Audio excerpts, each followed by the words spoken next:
So, when given the topic of indigenous Peruvian music, I was most interested in the dance rituals and music associated with them. While researching, I became more curious as to why they're so significant, and more importantly, why these dance rituals are so valuable to the indigenous Andean people of Peru. And what about indigenous Andean culture do these rituals preserve? I'll talk about indigenous Incan music that predated Spanish colonization and the social cultural ramifications that this had. And more importantly, the idea that indigenous dance rituals may be one of the last ways in which the indigenous people of Peru can express identity, preserve their indigeneity, and provide opportunities for certain marginalized groups to act out against social injustices. Around the 15th century in the high Andes of Peru, Incan society was based on collective effort. All parts of life were centered around agriculture, and societies would praise the deities that were thought to control things like agriculture. So music was used for strictly spiritual means. One important deity that they would praise during ritual is named Pachamama, or Mother Earth. In the words of anthropologist Max Peter Baumann, Pachamama is the mother of all humans, the source of all fertility, and the symbol for growth and decline with an overall concept of time and space. These rituals would consist of three parts: taki, tuke, and tusiu, which mean to sing, to play, and to dance. Certain instruments and melodies and dances would be performed with accordance to the cropping season, and during performance, certain livestock would be portrayed with costumes and masks.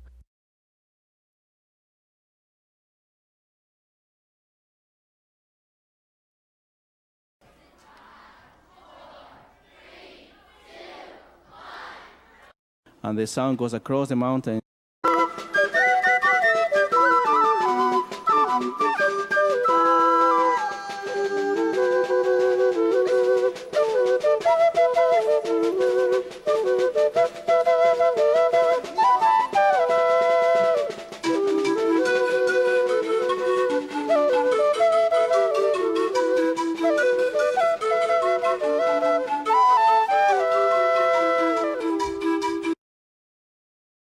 As I was learning more about this assimilation process, I began to question how the value of indigenous tradition shifted in the minds of the native Andeans.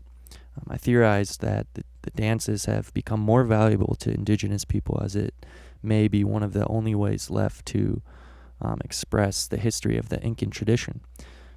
In the 1960s, the dances became more popularized by the mestizos and were actually sponsored by the Peruvian government to promote this national image of tradition and folklore.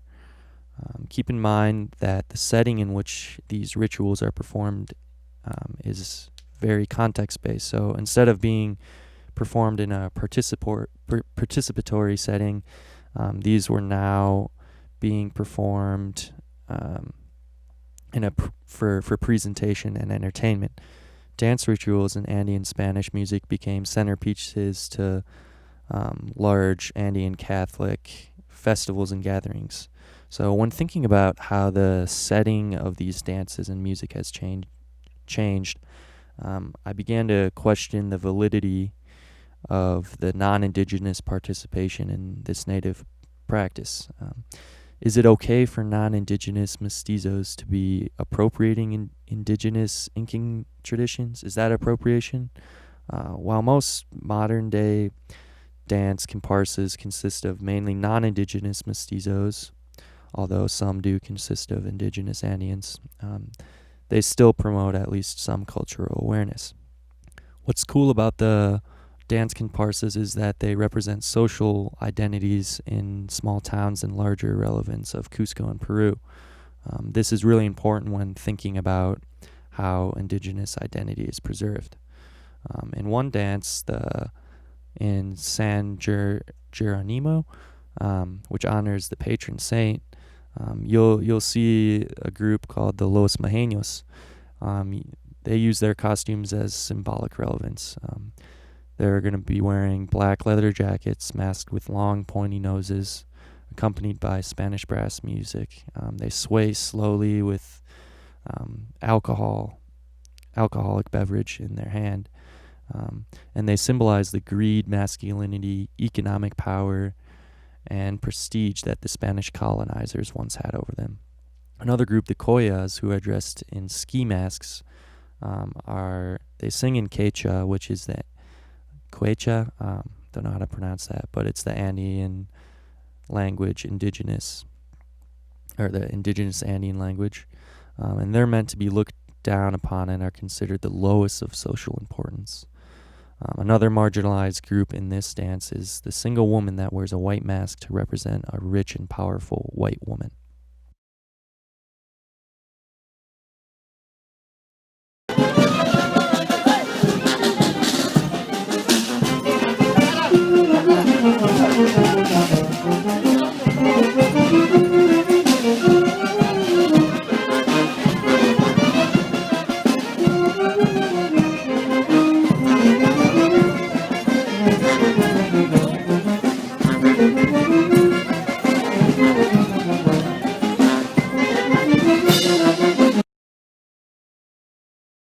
As this certain dance is fairly traditional, some people like to use different types of folkloric dances to make social statements. For example, in the 1989 celebration of the Corpus Christi, La Tutuana dancers outnumbered those who were performing the traditional Cusco dance rituals, like the one we just saw. La Tuntuna dances are different because they reject the traditional gender and ethnic stereotypes, and they're performed by younger individuals. They typically consist of more women who are given more central roles, do not wear masks, and dance more acrobatically and dress less modestly. This ritual is more progressive, in which young performers promote the idea of being part of a transitional and changing culture, which I think is really cool. It's important because while remaining folkloric and preserving indigenous culture, they can be used as a social form of action and activism. They can be used by marginalized groups to combat social injustice.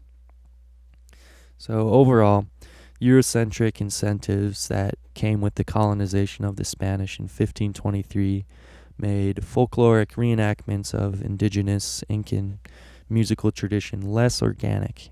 However, they are still a large part of modern-day folkloric culture performed by various members of mixed-race Peruvians.